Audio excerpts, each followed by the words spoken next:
self-reliance from the bustling streets. This is India's story, and our first session talks about that. Ladies and gentlemen, please welcome Shri Jyotir Ráditya M. Sindhya, the Union Minister for Communications and Development of Northeast Region. He will share his vision for a rising Bharat in conversation with Nalin Mehta on the theme Aspirations Uninterrupted, Connecting a Billion Dreams.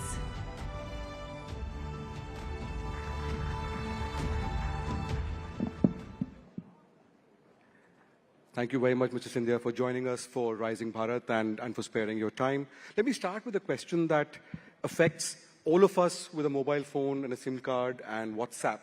There is a guideline coming in force from tomorrow on SIM binding directions कि अगर आप WhatsApp को अपने computer पे खोल के देख रहे हैं तो और all of us using laptops, computers, phone तो उसमें कुछ घंटे के बाद वो बंद होगा and you have to do it again. So is that guideline, is there any chance of any extension on that, and is Meta going to comply? So, first of all, Nalin, it's wonderful to be back at Rising Bharat and News 18. It's event that is always calendarized now. It's almost as if this event has become an institution in itself. So I'd like to congratulate you and Network 18 in terms of putting together a very thought-provoking platform for the country, as well as globally, as India's rise is now being accepted across the globe. Let me first start by saying that telecom and mobile technology today is no longer a luxury. If you will, in many ways, it is almost like the blood coursing through our veins. It is the invisible digital highway on which not only communications run, but it becomes in many ways a carriageway on the basis of which commerce, communication, livelihoods, and economies across the world run. So very akin to what happened in the Industrial Revolution almost over a century ago, where you had the world powers building out railroads and highways. This is what I call in Hindi the adrishya adhosanrachana, the invisible highway, which enables a lot of content to go through it. Now, when that happens, then there are a lot of economic positive externalities, but there are also some negative externalities that accompany it. And it is our job at the Ministry of Communications to make sure that we have a firewall, if you will, in place that prevents negative externalities from taking advantage of this system. Whether it be cyber fraud, whether it be digital arrests, whether it be even beyond that, other nefarious activities, and I won't allude to it, you know what I'm talking about from a national security point of view. And therefore, SIM binding has become the need for the day. Because otherwise what happens is that when you first connect your phone to a lot of these OTT platforms along with a mobile number, and then if you remove your SIM, those OTT platforms are still very active. But I can't trace who the identity of that person is who's conducting these activities. So if Nalin, for example, conducts those activities and he's removed his SIM from his phone, I cannot trace the identity of Nalin Mehta. And therefore, to be able to do that, SIM binding today becomes mandatory from a security point of view. Now, we've issued a regulation that stands, as I've mentioned in a few interviews before, and we do hope that all service providers come on board, because this today is my fiduciary responsibility to 140 crore Indians, which I cannot stray away from. So, Mr. Sindhya, you've said that India followed the world on 4G, walked with the world on 5G, but will lead the world on 6G. What do you mean by that? And say with the tech stack, for example, how do we compare with other countries, especially with China, for example? So, India has, let me back up a little bit. When I graduated from Harvard and I came back to India as an investment banker many moons ago, the first transaction we looked at was in those days, early 90s, when licenses were given out for those 6 metros for mobile. And India in many ways has followed the world on mobile technology, whether it be GSM or then 2G or then 3G and even 4G. 5G was the first time when technology across the world was promulgated, and India actually had the fastest rollout of 5G in the world. We rolled out 5G across the length and breadth of India in 22 months. We talk about 4.5 lakh crores of capex, close to 500,000 BTS-based transceiver stations, colloquially known as mobile towers. And today we have almost ubiquitous connectivity on 5G. Close to 99.9% of districts are connected. You'll be surprised to know that today, out of the 120 crore customers on mobile in India, 40 crore have already transferred onto 5G networks. So we have almost close to 35% of our market today on 5G. And my projection is that by 2030, that's going to grow to 100 crore customers. Which means exactly what I said, that we walked with the world on 5G. Now, we intend to lead the world on 6G. What does that mean? That means that when telecom technology is promulgated or standards are set, that is set by a world body called the ITU, the International Telecom Union, or 3GPP.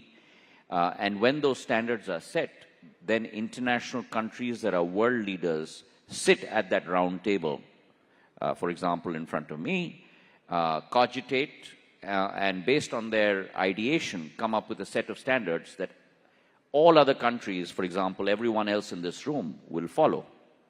But on this table are the standard setters. India has never been on this table. And it's for the first time with regard to 6G that the Prime Minister set the vision in 2023, and he set the goal that Bharat 6G Alliance, which is a group of companies, entrepreneurs, engineers and scientists from IITs across the country, telecom service providers, ISPs, telecom equipment manufacturers, the whole value chain is a part of the B6G Alliance. And we have grown from initially 15 members to over 100 members today. We have alliances with similar 6G platforms across 30 countries across the world, from UK to US to Brazil, to Africa, to all across the world. And so therefore we are working on a global alliance. And India, for the first time, is sitting on that table where standards are getting set for 6G. And for the first time, our proposal of ubiquitous connectivity to every single citizen across the globe as a paper has been admitted and accepted as part of the 6G standard setting protocol on that table. We propose to have contributed 10% of patents towards 6G. So India today is no longer following. India today is no longer walking. We're on that table setting the standards along with other stakeholders for the world as 6G gets rolled out over the next 3 to 4 years, which is a huge transformation for India. Right. So, when do we expect SATCOM services to be in effect, like Starlink or OneWeb or GeoSAS? So, satellite connectivity is, if I may say, is mandatory. As communications minister, it is my job to ensure that every single citizen in my country has the full bouquet of services in front of him or her to choose from. And that means not only 4G, 5G technology, that means not only broadband, that means not only VSAT, that also means satellite, because satellite can go where no other technology can go. So where it is very difficult terrain, you cannot lay the OFC fiber, you cannot have backhaul, you can't have fiberization of towers. That's where satellite takes over. One. Two, God forbid, but in the case of natural calamities, when all other systems go down, satellite is the only system that stays up. And therefore, for me, it's mandatory that to have this technology in India. Now, we've given out 3 licenses, as you know, to OneWeb, to Jio, and to Starlink. All 3 companies have also been given a normative spectrum assignment to be able to show compliance with regard to all the security protocols that are required. All 3 companies are working on that today. Now that is on their table. As far as government is concerned, because spectrum is going to be given by assignment and not by auction, we have to come up with a spectrum price. TRAI has just reverted with their recommendations. DOT will synthesize those recommendations and come out with their decision on it. And then we will announce the spectrum pricing. When both of these happen, one responsibility on the side of the satellite operators and one responsibility on our side, when both of them converge, operations will start very soon thereafter. One of your cabinet colleagues, Mr. Vaishnav, yesterday spoke about how media companies should get a fair share from big tech companies for content. There's a similar demand on fair share in a very different way from the telecom companies for fair share from companies like OTT platforms like Netflix and so on. What's your view on this? So that's not something that's under my mandate or my ambit. This is something that has to be decided by MeitY. And I do not believe in either interfering or commenting on what is not my domain. In life, Nalin, I've been very clear. I'm very fixed in terms of what is my area of mandate and to be able to execute to the satisfaction of both my ecosystem constituents and the public of India to be able to get the best performance out of a system that's there. I do not believe in straying outside my domain. So on the telecom operators who are demanding a similar thing, right? That's something that MeitY has to decide on and not telecom. Right. So after the relief to Vodafone, there are demands from Bharti Airtel, for example, to seek parity. Are you considering any relief for them? And what is the status, sir, of the committee to review the dues for Vodafone? So we have, as you're aware, we have a 49% stake in Vodafone now with the conversion of the AGR dues, which is close to about 38,000 crores. We have also followed the Supreme Court verdict and executed on that. And I think things look quite promising as far as Vodafone is concerned. But let me be very clear, we are an equity holder. Now, when you are an equity holder, that does not mean that you are in management. We are in management vis-a-vis BSNL, and I can speak to the strategy of BSNL and how we're changing things around and bringing that mothership around and making sure that she serves the people of India and she is a profitable enterprise. As far as Vodafone is concerned, we're a minority shareholder at 49%. We do not believe in increasing our stake beyond 49%. It is for the management of Vodafone now to be able to chart their course going forward.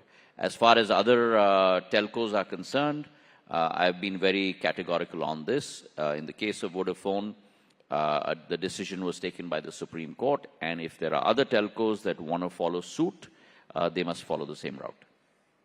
Mr. Sindhya, do you believe with the telecom industry, do you think it needs another round of tariff hikes for growth and investments? What's your sense? So as you're aware, telecom is a sector which is in forbearance. Tariffs are not announced by us. It is for the 4 telcos to determine their strategy in terms of pricing. As you're aware, this is a very inelastic market in terms of pricing. We have this is a country where high volume is the key to growth, and it's for them to be able to chart that path. Suffice to say that India has shown the world how you can permeate technology right down to the grassroots level. When you have 120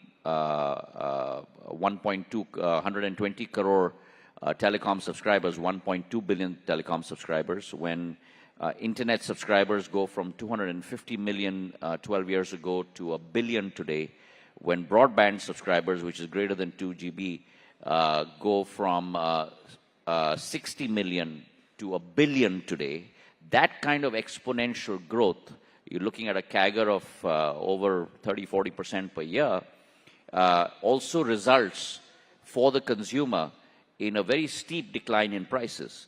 So 11 and 12 years ago, voice used to cost 50 paise a minute. I can convert that into cents.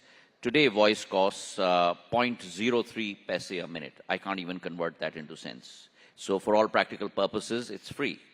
Data 12 years ago used to cost 287 rupees a GB, which is roughly $3.2. Today, 1 GB of data costs in India less than 8 rupees a GB, which is less than 10 cents. The world average is $2.49. So India is operating at 5% of world costs with a billion subscribers in place. Now, that's the secret recipe of India's success. And within that ambit, each company has to decide its strategy. So we just had the AI Impact Summit, which led to a huge amount of announcements, and Delhi was put at the center of the world AI map. But we also had Congress stormtroopers attacking it, shirtless protests. What's your sense, as a former congressman, now in the BJP, what's your sense of how the Congress is approaching this right now? I think it's an unmitigated disaster. The Global AI Impact Summit was not a NDA program. It was not a BJP program. It was Bharat's program. And you had delegates from 160 countries in the world. You have 26 heads of state visiting India. Because everyone realizes that India is the next growth potential for the world. From a human resource angle, from an innovation angle, from a capability angle. And on that platform, if you're going to exhibit the vacuousness of your Desh Bhakti, then good luck to you. Because the people of India have rejected you multiple times. And even at Bharat Mandapam, which is where we are sitting, when that absurd exhibition took place, it is the people in that arena that took these protesters down. So what's your message? And I think that if you are so negative in your perception towards your own country because of your pursuit, your naked pursuit of aggregation and aggrandizement of power, that thought process at the cost of the country is not going to be acceptable to any citizen across the length and breadth of India. So what would your message be to Rahul Gandhi? I have nothing to say to him.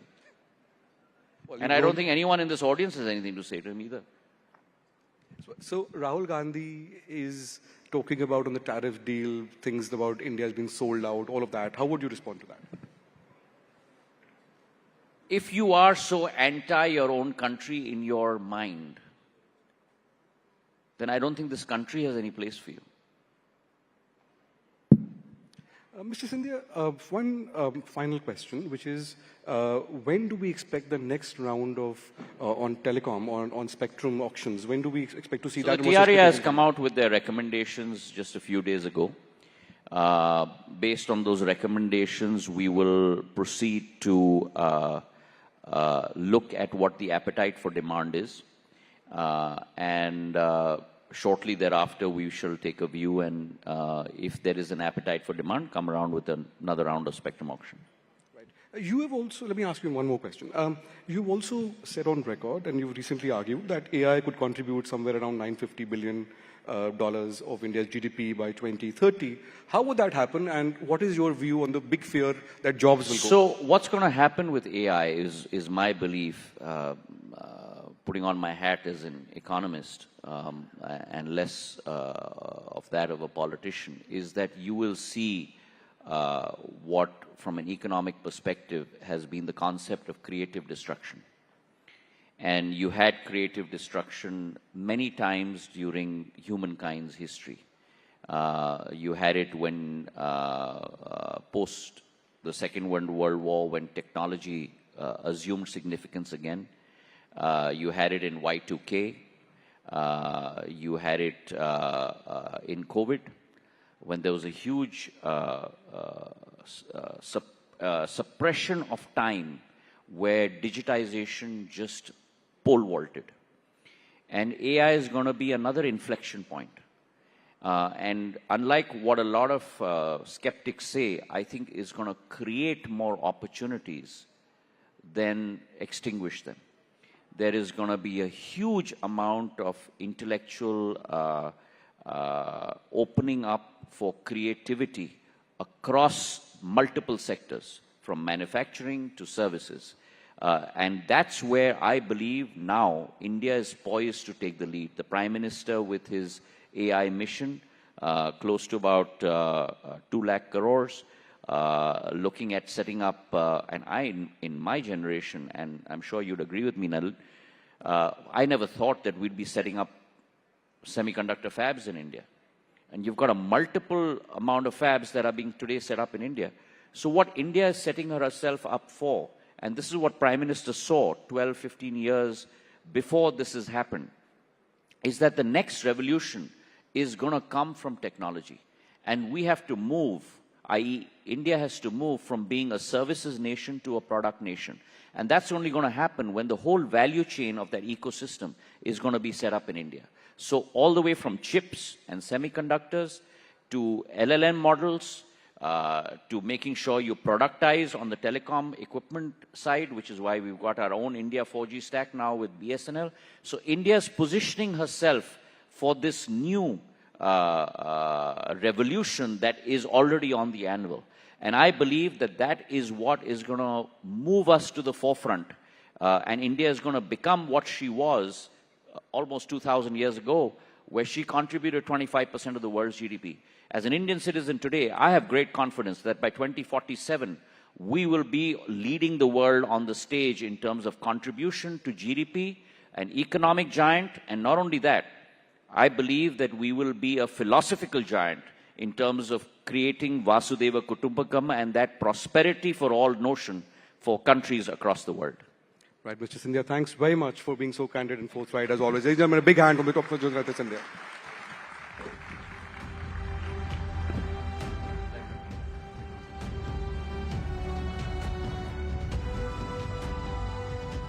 Thank you so much, Mr. Scindia and Nalin, for that very thoughtful session. Huge round of applause, ladies and gentlemen. And while you're soaking in the insights of growth and a rising Bharat, don't miss out on an experience